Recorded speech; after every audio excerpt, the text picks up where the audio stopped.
তো hello guys, আশা করি আপনারা সবাই খুব ভালোই আছেন। এখন আমি আপাতত আছি দেখি বেলাপুর, নবী মুম্বাই যেটাকে বলা হয়। কালকে আমি এসেছিলাম এখানে নবী মুম্বাই বেলাপুর, এবং আজকে আমি চলে যাচ্ছি ফের পুনাতে। আপনি যদি কখনো আসতে চান বা যেতে চান বেলাপুর থেকে পুনা বা পুনে থেকে বেলাপুর, তাহলে আপনার কত খরচা, কত সময় লাগছে, কেমন কি সমস্ত প্রসেসে ভিডিওর মাধ্যমে আপনি জেনে যাবেন। তো ভিডিও লাস্ট পর্যন্ত অবশ্যই দিকে দেখুন। তো গাইস, ভেবেছিলাম যে বাসে যাবো, কিন্তু বাসে যেতে পারলাম না, কারণ বাস অনেক লেট করছে। আর তাছাড়া বাস যদি লেট করে তবে কিন্তু আপনি এই সমস্ত ফোর হুইলার গাড়ির দ্বারা তো আপনি যেতে পারেন বেলাপুর থেকে পুনাতে। তো এটা কি গাড়ি একবার আমি ক্যামেরা দ্বারা আপনাকে আমি দেখে দিচ্ছি।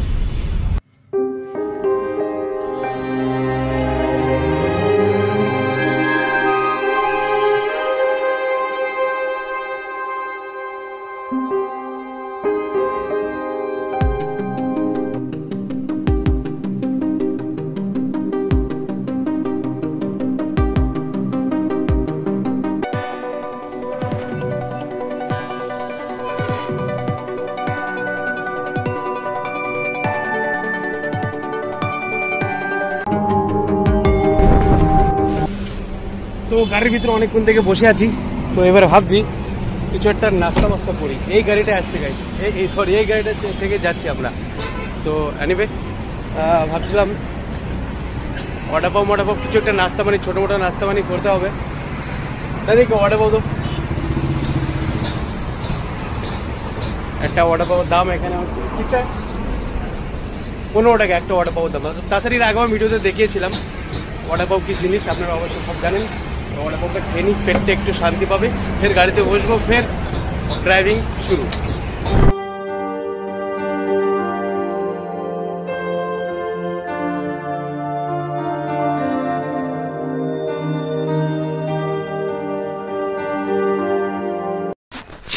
এবার আপনি দেখতে পারবেন একটি বড় পাহাড় কেটে রাস্তা তৈরি করা হয়েছে।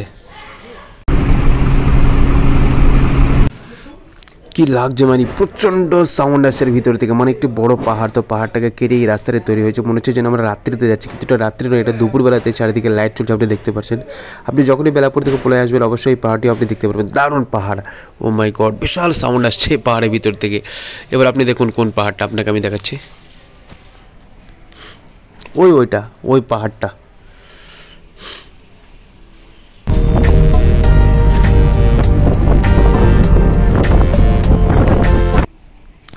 আরেকটু তো গাইস, আমাদের এই গাড়িটা না প্রচুর স্পিডে যাচ্ছে, মানে কি বলবো, রাস্তাটা একদম খালি রাস্তা, আপনি রাস্তা দেখতে পাচ্ছেন, রাস্তাতে কিন্তু একদম জ্যাম নেই। আর রাস্তাতে জ্যাম না থাকার কারণে এত স্পিড, মানে কি বলবো তোমাকে, গাড়ির ভিতরে আমি বসেছি, আপনি যদি আমার পাশে বসে থাকতেন তবে আপনি বুঝতে পারতেন।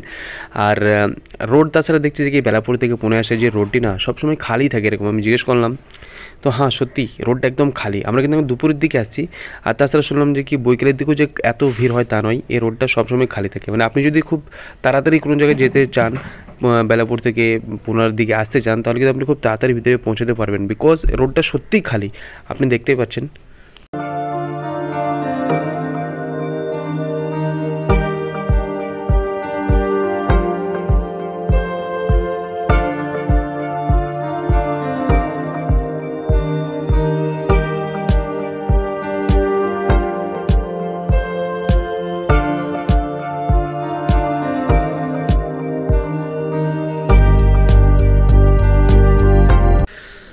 তো আমাদের গাড়ি এখন স্লো হয়ে গেছে, এবার আমরা নামবো, কারণ আমি এখানে নামতে চাই। জায়গাটার নাম হচ্ছে ওয়াকার ব্রিজ। আপনি সরকারেও নামতে পারেন, এবং নিগড়িতেও নামতে পারেন, পিঁপড়িতেও নামতে পারেন, এবং আপনি কাতরাজেও নামতে পারেন। আপনি আপনার লোকেশন বুঝে নেমে যাবেন যেখানে আপনার নামার দরকার, কিন্তু ভাড়া একই থাকবে, সে ভাড়াটা আমি নেমেই বলছি, ঠিক আছে। এবার আমরা এই জায়গাটায় নামবো, আমাদের গাড়ি স্টপ দিচ্ছে, জাস্ট 1 মিনিট, তারপর আপনাকে একটু বুঝিয়ে বলছি কত লাগলো, কত টাকা খরচা হলো, কত টাইম লাগলো, ওকে। তো আমরা এই গাড়িটাতে করে আসলাম একদম বেলাপুর থেকে পুনা। আর দেখুন গাড়িটা দেখে নিন, ওকে। তো গাইস, এবার আমি কথা বলছি, আপনি যদি বাসে করে আসেন বেলাপুর থেকে পুনা, তাহলে টোটাল কিন্তু 3 ঘন্টা লাগে, মানে আমি যেটা দেখলাম। এবং এই গাড়িতে এসে টোটাল লাগলো দেখি 2 ঘন্টা 15 মিনিট, মানে 45 মিনিটের তফাৎ। তার মানে আপনি অবশ্যই বুঝতে পারছেন। আর এতে যে ভাড়াটা নিল 330 টাকা, আর বাসে নেই কত 300 টাকা। মানে এটা একটা প্রাইভেট মতো হয়ে যায় আর কি। প্রাইভেট এই জন্যই হয়ে যায় কি, এত একটু মানে বুঝতে পারছেন ছোটো একটি ফোর হুইলার গাড়ি, তো প্রাইভেটের মতনই হয়ে যায়। আর বাস তো প্রত্যেক জায়গাতে স্টপেজ দেবে, সেটা তার ডিউটি, ঠিক না গাইস। তো আর এই বেলাপুর থেকে পুনা শহরের যে দৃশ্যটা আপনার কেমন লাগলো অবশ্যই কমেন্ট করবো বলবেন। আবার আমাদের দেখা হচ্ছে নেক্সট ভিডিওতে। সুখে থেকে ভালো থাকুন, take care of your self.